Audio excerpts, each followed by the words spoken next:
আসসালামু আলাইকুম দর্শক, স্বাগত জানাচ্ছি বাংলা সংবাদে। শুরুতেই জানিয়ে দিচ্ছি শিরোনাম। ১ জুলাই থেকে সরকারি কর্মকর্তা কর্মচারীদের নতুন বেতন কাঠামো বাস্তবায়ন শুরু। পে স্কেলে শিক্ষকদের বেতন নিয়ে বড় সুখবর।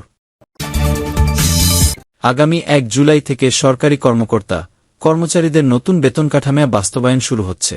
নতুন বেতন কাঠামো বাস্তবায়নে মন্ত্রিপরিষদ সচিব নাসিমুল গনির নেতৃত্বাধীন কমিটির সুপারিশই আমলে নিচ্ছে বর্তমান সরকার। কমিটির সুপারিশ হচ্ছে ৩ অর্থবছরে ৩ ধাপে নতুন বেতন কাঠামো বাস্তবায়ন করা। প্রথম ২ অর্থবছরে দেওয়া হবে ৫০% করে মূল বেতন, আর তৃতীয় অর্থবছরে দেওয়া হবে ভাতা। প্রধানমন্ত্রী তারেক রহমান এতে নীতিগত সম্মতি দিয়েছেন। প্রধানমন্ত্রী তারেক রহমানের সঙ্গে সচিবালয়ে গত বুধ ও বৃহস্পতিবার ২০২৬-২৭ অর্থবছরের বাজেট সংক্রান্ত দুটি বৈঠক অনুষ্ঠিত হয়। অর্থ ও পরিকল্পনামন্ত্রী আমির খসরু মাহমুদ চৌধুরী, বাংলাদেশ ব্যাংকের গভর্নর মোস্তাকুর রহমান, অর্থসচিব খায়রুজ্জামান মজুমদার, জাতীয় রাজস্ব বোর্ডের এনবিআর চেয়ারম্যান আব্দুর রহমান খান প্রমুখ এ দুই বৈঠকে উপস্থিত ছিলেন। উভয় বৈঠক সূত্রে এ তথ্য জানা গেছে। প্রধানমন্ত্রীর সঙ্গে অনুষ্ঠিত বৈঠকে যখন ২০২৬-২৭ অর্থবছরের বাজেটে নানা দিক তুলে ধরা হয়, তখন নতুন বেতন কাঠামো বাস্তবায়নের বিষয়টিও ছিল। বৈঠকের পর আনুষ্ঠানিক কোনো ব্রিফিং করা হয়নি। মুঠোফোনে যোগাযোগ করলে প্রধানমন্ত্রীর প্রেস সচিব আবু আবদুল্লাহ এম ছালেহ শিবলি গত রোববার প্রথম আলোকে বলেন, তিনি এ বৈঠকে ছিলেন না বলে কিছু বলতে পারছেন না। প্রধানমন্ত্রীর কাছ থেকে ইতিবাচক ইঙ্গিত পাওয়ার পর ২১ মে আবার বৈঠক ডেকেছে নতুন বেতন কাঠামো বাস্তবায়নে মন্ত্রিপরিষদ সচিব নাসিমুল গনির নেতৃত্বাধীন কমিটি। সূত্রগুলো জানায়, এ বৈঠক থেকেই চূড়ান্ত ফয়সালা বেরিয়ে আসবে। অর্থ ও পরিকল্পনামন্ত্রী আমির খসরু মাহমুদ চৌধুরী গতকাল সোমবার তার কার্যালয়ে প্রথম আলোকে বলেন, আগামী অর্থবছর অর্থাৎ ১ জুলাই থেকেই নতুন বেতন কাঠামোর বাস্তবায়ন হবে। কিভাবে তা উত্তম উপায়ে করা যায়, এটি নিয়ে কাজ চলছে। মন্ত্রিপরিষদ সচিব নাসিমুল গনির নেতৃত্বাধীন কমিটির সুপারিশ ছিল ৩ অর্থবছরে বাস্তবায়ন করা। সেটাই কি করা হচ্ছে, এমন প্রশ্নের জবাবে অর্থমন্ত্রী বলেন, সুপারিশ ছিল, তবে আমাদের তো বাজেটের সীমাবদ্ধতা আছে। কঠিন পরিস্থিতির মধ্যে আছি। অর্থনীতির অবস্থা খারাপ। মোট দেশ উৎপাদনের জিডিপি তুলনায় রাজস্ব সংগ্রহের অবস্থা খারাপ। ফলে অনেক কিছু বাদ দিতে হচ্ছে এবং কাটছাট করতে হচ্ছে। তার মধ্যেও নতুন বেতন কাঠামোর দিকটা দেখতে হচ্ছে। কিভাবে বেতন বাড়তে পারে, উদাহরণ হিসেবে ধরে নিই, একজন সরকারি কর্মকর্তা এখন মূল বেতন পান ৫০,০০০ টাকা। নতুন বেতন কাঠামোয় জুলাই মাসে তার মূল বেতন হবে ১ লাখ টাকা।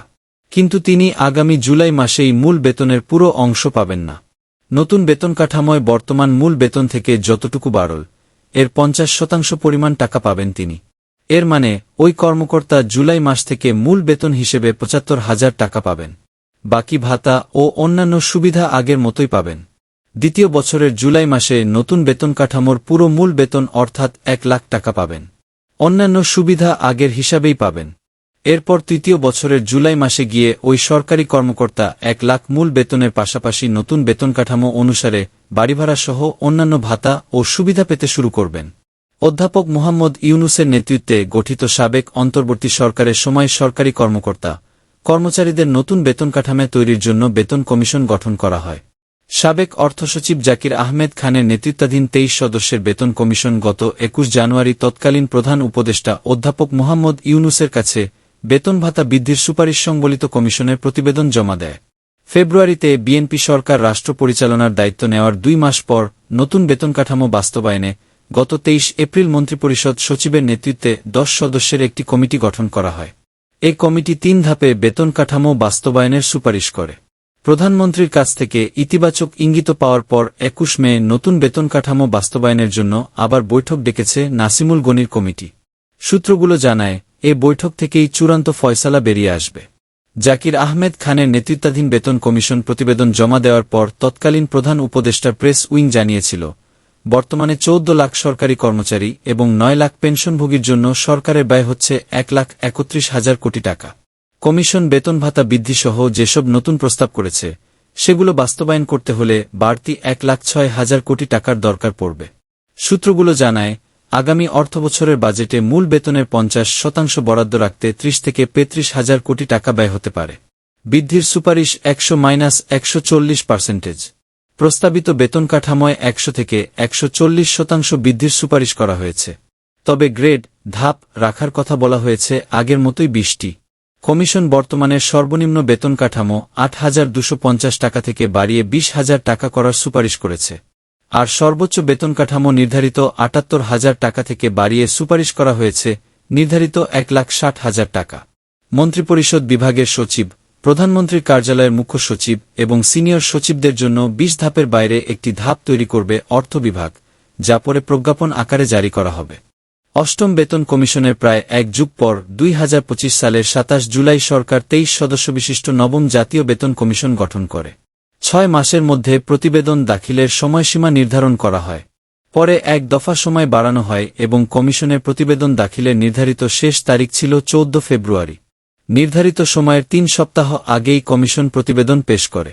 প্রতিবেদন তৈরির আগে বাংলাদেশ পরিসংখ্যান ব্যুরোর বিবিএস তথ্য, পুঞ্জীভূত মূল্যস্ফীতি, প্রতিবেশী দেশের বেতন ভাতা, বেসরকারি খাতের সঙ্গে সামঞ্জস্য আনা, মানুষের জীবনমান সহ বিভিন্ন বিষয় বিবেচনায় নেওয়া হয়েছে।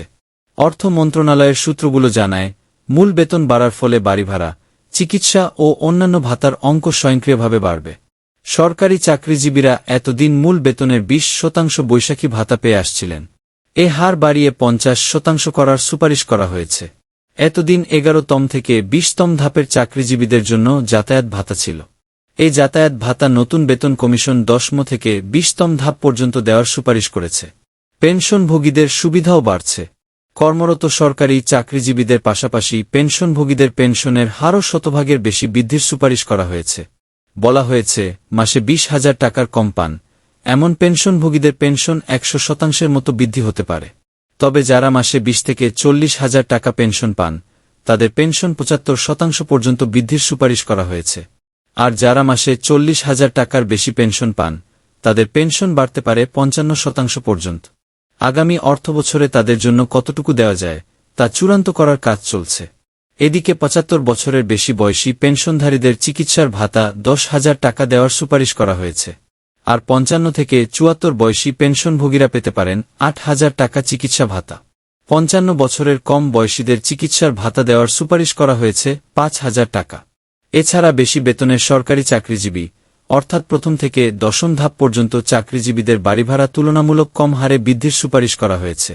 ১১তম থেকে ২০তম ধাপে বাড়িভাড়ার হার তুলনামূলক বেশি বৃদ্ধির সুপারিশ করা হয়েছে। গবেষণা সংস্থা South Asian Network on Economic মডেলিংয়ের সানেম নির্বাহী পরিচালক সেলিম রায়হান গতকাল প্রথম আলোকে বলেন, বেতন ভাতা বৃদ্ধির জন্য সরকারি চাকরিজীবীদের দাবি ধাপে ধাপে বাস্তবায়নের চিন্তাটা যৌক্তিক। সামাজিক নিরাপত্তা খাত সম্প্রসারণে সরকার কিছু উদ্যোগ নিয়েছে। এতে বাড়তি অর্থের দরকার পড়বে। অথচ রাজস্ব সংগ্রহের চিত্র ভালো নয়। তবে বেতন বৃদ্ধির পাশাপাশি প্রশাসনিক সংস্কারও দরকার। আরও দরকার আমলাতন্ত্রের উৎকর্ষ, সরকারি চাকরিজীবীদের কাজে অধিকতর স্বচ্ছতা ও জবাবদিহি। বেতন বৃদ্ধির সঙ্গে এ বিষয়টাও নিশ্চিত করার ব্যাপারে সরকার নির্দেশনা দিতে পারে। নতুন পে স্কেল বাস্তবায়নের আলোচনা এখন চূড়ান্ত পর্যায়ে রয়েছে। আগামী ১ জুলাই থেকে নতুন বেতন কাঠামো কার্যকরের সম্ভাবনা রয়েছে। এ নিয়ে সরকারি কর্মকর্তা-কর্মচারীদের পাশাপাশি এমপিওভুক্ত শিক্ষক সমাজেও চলছে ব্যাপক আলোচনা। জানা গেছে, নতুন সরকারি বেতন কমিশনের সুপারিশে বিশেষ করে প্রাথমিক বিদ্যালয়ের শিক্ষকদের বেতন উল্লেখযোগ্য হারে বাড়ানোর প্রস্তাব রাখা হয়েছে। বর্তমানে ১৩তম গ্রেডে থাকা শিক্ষকদের মূল বেতন ১১,০০০ টাকা থেকে প্রায় দ্বিগুণ করার সুপারিশ নিয়ে আলোচনা চলছে, যা বাস্তবায়ন হলে বড় ধরনের পরিবর্তন আসতে পারে। শুধু শিক্ষকই নন, ১১ থেকে ২০তম গ্রেডের কর্মচারীদের জন্য তুলনামূলক বেশি হারে বেতন বৃদ্ধির প্রস্তাব রাখা হয়েছে।